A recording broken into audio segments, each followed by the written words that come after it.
Ce soir, réveillon de jour de l'an, j'ai donc choisi des rouges et des blancs. Les rouges, je vais les déguster avec deux amis amateurs de vin, dont quelqu'un que vous avez déjà vu sur ce canal, puisqu'il fait partie de notre petit groupe. Mais auparavant, nous allons commencer par les blancs. Nous allons commencer par le domaine Michelot-Garnier avec le Meursault Genévrier 1969. Alors le domaine Michelot-Garnier est aujourd'hui le domaine Michelot, mais à une époque, il a pu s'appeler Michelot-Garnier parce qu'un Michelot avait épousé une Garnier. C'était dans la première moitié du XXe siècle.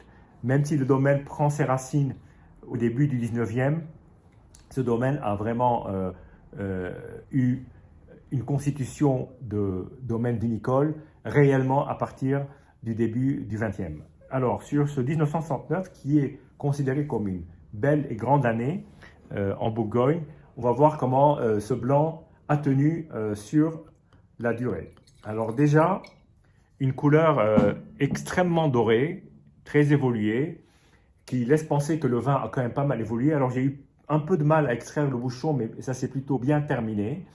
Et voilà, le niveau de la bouteille est bien. Là, je viens de me verser un petit verre. Donc, bon, en tout cas, question au niveau, il n'y a pas de souci à se faire. Ben voyons, maintenant. Là, on est vraiment sur un nez de Bourgogne, de Chardonnay. Un nez assez propre. Alors, la bouteille est ouverte depuis quelques heures.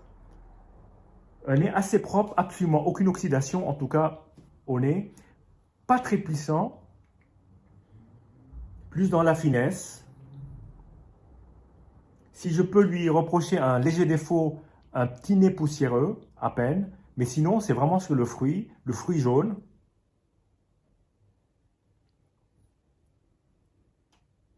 Un beau nez en tout cas.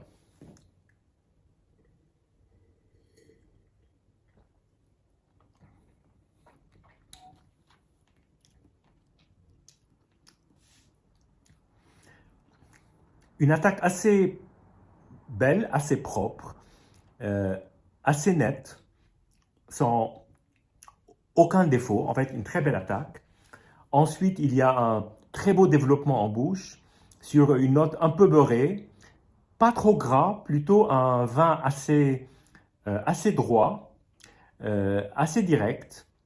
Et puis ensuite se développe une très légère salinité en bouche qui contraste avec le côté fruité, un peu beurré, très légèrement beurré, pas crémeux mais beurré en bouche, et puis une assez belle fin. Le vin est très surprenant. Voilà, je pensais que ce vin, j'avais pris un très gros risque. D'ailleurs, j'ai pris probablement un risque, mais le résultat est extrêmement surprenant, même très positivement surprenant.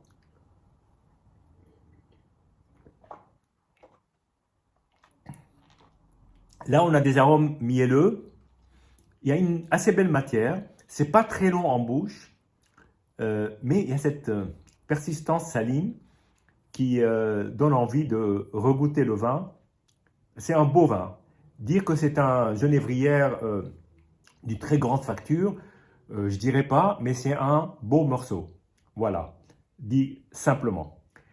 Ensuite, je vais passer donc au deuxième vin de la série. Et là, on va être sur ce vin-là, assez curieusement, donc, de cette maison qui s'appelle Alvear, qui est surtout connue pour ses Pedro Jiménez.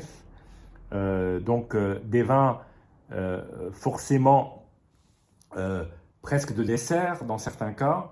Il y a des Alvear de 30 ans, même sur des Solera qui datent de 1930, voire il me semble même plus ancien que cela. Là, on est sur un vin blanc sous voile, à la jurassienne, avec le cépage Pedro Jiménez, qui sert essentiellement à réaliser des vins de dessert. Là, on n'est pas sur un vin de dessert, on est sur un vin de gastronomie, même si le dessert est aussi de la gastronomie, mais on est sur un vin de repas, salé, si je puis dire.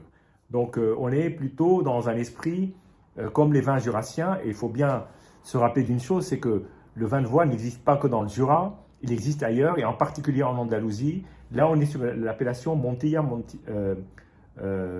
Moriles, qui produit d'ailleurs parmi les plus grands Pedro Jiménez dont on puisse rêver. Et donc là, écoutez, j'ai découvert ce vin dans un restaurant il y a quelques temps. Du coup, j'en ai racheté. Là, c'est le millésime 2020. Et on va tout de suite voir de quoi il s'agit. Alors évidemment, on est sur une couleur quand même assez évoluée, assez dorée. On est sur un vin de voile. Donc déjà, c'est une couleur qui est presque proche du meursault. Même si, évidemment, il y a une grosse différence. Parce qu'avec le meursault, on est sur une couleur presque orangée. Vous voyez donc la différence. Mais là, on voit quand même une belle couleur dorée. Voilà. Alors le nez, on n'est pas du tout sur un nez de Jura, hein, je vous rassure. On est sur un nez qui me fait presque penser, alors assez, ça va être surprenant, me fait penser au, vous savez, le radis quand il est un peu, pas amer, mais il pique un peu. C'est cet aspect-là. Et aussi, essayer de retrouver cet arôme très particulier qui ressort. C'est pas vraiment de la noix, c'est pas de l'amande. Fruits secs, mais pas tout à fait ça. J'essaierai de vous le définir un peu plus tard. Là, j'ai quelque chose en tête, mais j'arrive pas. Je sais pas si ça vous arrive, mais moi, ça m'arrive souvent de me remémorer un arôme et de pas pouvoir trouver le nom. Allons-y en bouche.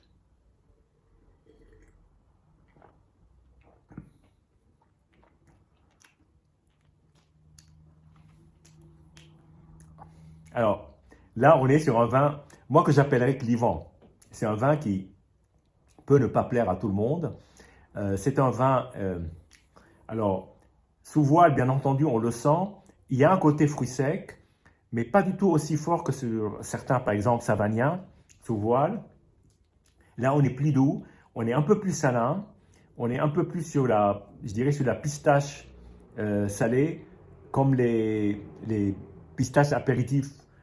Dans mon pays, au Liban, on aime bien les pistaches salées. C'est à ce côté-là, assez curieusement.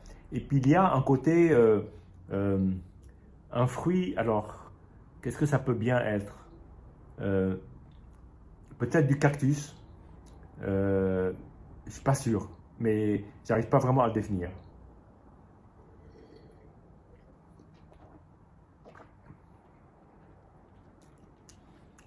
L'attaque mélange fruits exotiques et fruits secs. On est parfois un peu sur des aromatiques de type vin liquoreux, mais tout de suite on revient au sec avec ce côté salin. Et un assez beau développement en bouche, un très beau profil, très bien défini.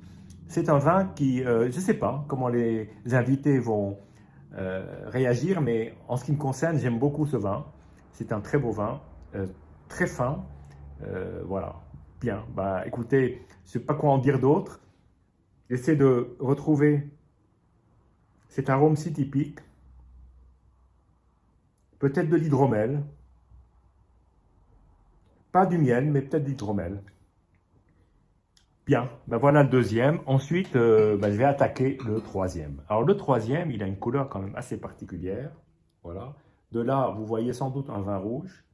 Je vais le verser. Et après, je vais vous le commenter. Alors comme j'ai dit, il ne s'agit ni d'un vin blanc ni d'un vin rouge. Donc vous avez deviné, c'est un vin rosé. Alors, vous voyez la couleur, là, donc c'est un rosé assez évolué. Qui est assez surprenant. Je vais d'abord le goûter et ensuite je vais vous dire ce que c'est. C'est un rosé, il n'y a pas de doute. Alors, le nez ressemble à rien, rien de ce que j'ai jamais dégusté précédemment. C'est un nez très puissant, en revanche. Un nez un nez qui me fait penser à, à la fois du végétal, du fruit, je dirais même du céleri, très curieusement. Céleri et pas mal de fruits quand même. Un côté fraise, très surprenant.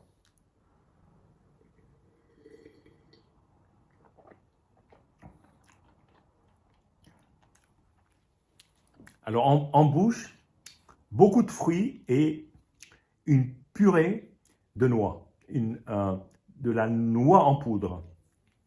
Même côté tanin, tout concourt à faire de ce vin quelque chose d'assez surprenant, auquel on ne s'attend pas. C'est très long en bouche, très très long.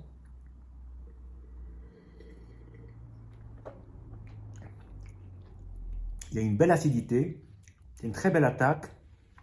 C'est un vin, allez, je trouve qu'il est, finalement, il fait bien le pont, le lien avec le vin précédent, parce qu'il y a ce côté, bien qu'il ne soit pas sous voile, ce côté de, probablement dû à la macération avec les pots pour en faire un rosé, ce côté de fruits secs, mais c'est vraiment très bon et très particulier.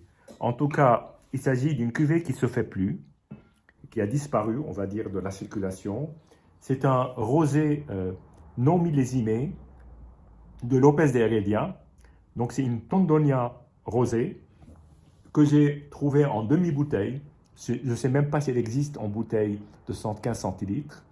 Là, il s'agit en fait, d'après une expertise d'une bouteille qui date, d'une cuvée qui date des années 60-70.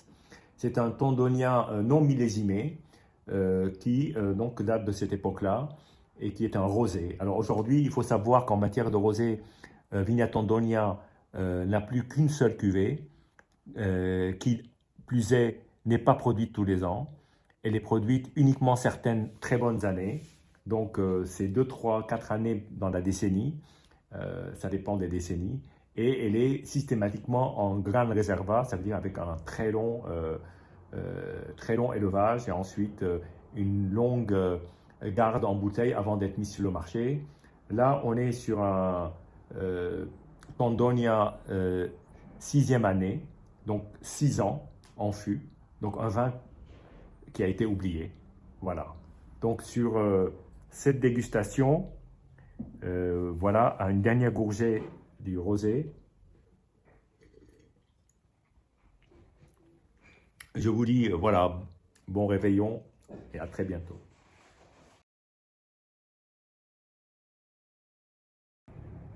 Me voilà de retour pour vous donner un compte-rendu de cette soirée du réveillon, en tout cas en ce qui concerne les blancs et l'OVNI rosé.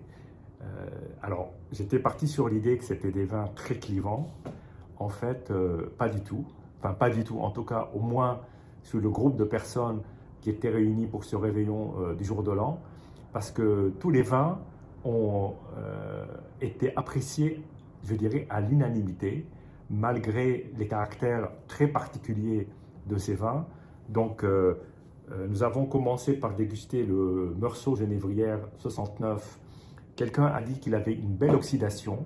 Moi, je trouvais qu'il n'était pas oxydé dans le sens qu'il n'y avait pas cette oxydation qui est dérangeante, mais en fait, le mot belle oxydation est un mot très bien choisi parce que, évidemment, le vin s'est oxydé, c'est inéluctable, encore plus au bout de 55 ans, mais c'était une belle oxydation, c'est-à-dire qu'on sentait une évolution dans le vin, mais c'était une belle évolution. Je trouve que c'est un très beau résumé. Ce vin a vraiment beaucoup plu. Alors, le vin le plus surprenant, alors si je mets de côté le Tondonia, le vin le plus surprenant qui est ce Pedro Jiménez sous voile, c'est pour moi très souvent un défi de mettre les vins sous voile parce qu'on est tellement habitué aux vins houillés. Alors on ne sait pas ce que c'est que le mot houillé, mais ce sont les vins blancs qu'on déguste à 99% des cas, si ce n'est plus, qui sont les vins où effectivement on remplit les fûts au fur et à mesure pour éviter que le vin s'oxyde. Mais là, en l'occurrence, effectivement, c'est un voile, comme dans les vins du Jura, avec un cépage qui est quand même très particulier que le Pedro Jiménez. Et ben, ce vin a aussi énormément plu et il n'en est pas resté grand-chose, malgré le fait qu'on avait à la fois du cava, les vins blancs, le rosé et puis les deux rouges qui font l'objet d'une vidéo à part, en groupe, avec des convives. Et puis, la grande surprise est venue de cet ovni. Moi, j'appelle ça un ovni parce que pour moi, ça ne ressemble à rien. C'est un rosé on s'en rend compte qu'au bout de peut-être la deuxième ou troisième gorgée, on se dit, bah, tiens, effectivement, c'est un vin rosé. Mais c'était finalement un vin très surprenant, d'abord par la couleur, ensuite par les arômes et l'impression ou la manière avec laquelle il imprime ses arômes dans le palais, au nez et dans le palais, et tout ensemble font que ce vin est quand même très unique, assez remarquable, assez étonnant, qui ressemble à vraiment rien d'autre. Et donc ce fut une énorme surprise. Petite parenthèse, à table, mon fils qui a à peine 18 ans, qui est plutôt sensible au vin liquoreux, a beaucoup aimé ce vin malgré le fait qu'il soit quand même très sec et parfois même un peu astringent, et il a adoré. Et donc bah, il ne reste plus rien. Voilà. Et je me suis dit que on est 4 jours plus tard, et je me suis dit, voyons, vous savez, ceux qui me suivent depuis un moment savent mon plaisir à regoûter les vins, parfois le lendemain et parfois bien plus tard. Là, on est 4 jours plus tard, et j'ai des invités ce soir. J'ouvrirai de nouvelles bouteilles, mais je ferai aussi goûter les restes ou les reliques de ce 31. Donc 4 jours plus tard, je me suis reversé un verre de chaque. Donc là, c'est le Meursault, et là, c'est le Pedro Jiménez de Alvear. Bien, bah, vous le déguster rapidement et vous dire, donner mes impressions, voir comment le vin a évolué, ou les vins ont évolué. Alors effectivement, quand on parle de belle oxydation, là au nez, alors le vin est beaucoup plus expressif, et au nez, on sent l'oxydation, mais cette belle oxydation qui donne des arômes de caramel, de noix, et même de truffes blanches, très, très persistantes, surtout après agitation. La truffe du Piémont du mois d'octobre.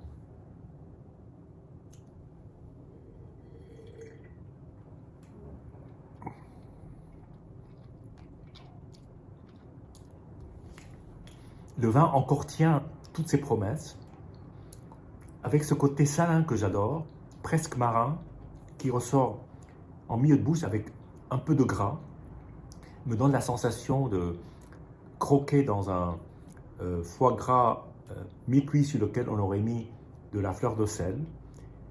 Cette sensation à la fois de gras et de salin, avec une très belle attaque d'une grande fraîcheur. Ça reste vraiment un très grand vin, malgré les 4 jours d'ouverture et le peu de liquide qu'il y avait dans la bouteille.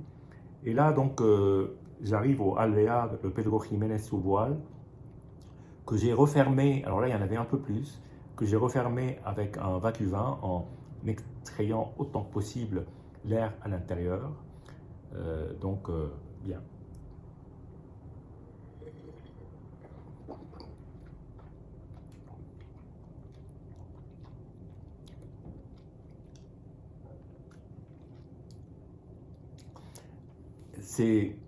C'est toujours aussi bon, toujours aussi bon.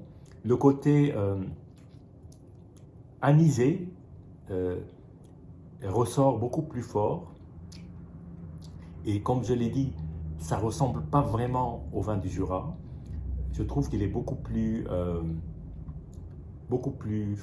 pas fin, mais comment le dire, beaucoup plus droit. Et peut-être, certains diront qu'il manque de relief. Il est plus monolithique, mais il est tellement droit et précis, avec ce côté anisé qui rappelle presque de l'arak libanais, qui ressort en milieu de bouche.